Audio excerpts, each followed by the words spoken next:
नोकरी सोडायची नाही आणि व्यवसाय देखील करायचा आहे असं म्हणत अनेक जण दोन दगडांवर पाय ठेवतात.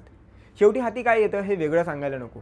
व्यावसायिक सुखांचा हा दिवस 9वा आहे आणि आज दोन दगडांवर एका वेळी पाय ठेवणाऱ्या काही महाभागांविषयी आपण बोलणार आहोत. माझा वैयक्तिक अनुभव आणि मत असं आहे की तुम्ही एकतर नोकरी करा किंवा व्यवसाय, पण दोन्ही एका वेळी अजिबात करू नका. फिक्स इन्कम सोडून बिझनेस केला तर फिनान्शियल चॅलेंज जास्त येतील, किंवा जॉब किंवा बिझनेस दोन्ही एकत्र केले तर इन्कम डबल होईल असं आपल्याला वाटत असतं. असं वाटणं स्वाभाविक आहे, पण वस्तुस्थिती फार वेगळी असते.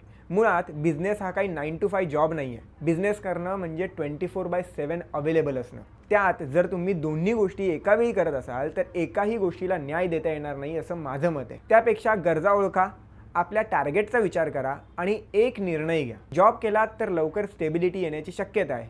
बिझनेस करताना थोडे पेशन्स ठेवावे लागतील, काही अपयश पचवावे लागतील. हे ध्यानी ठेवूनच पुढचं पाऊल टाका.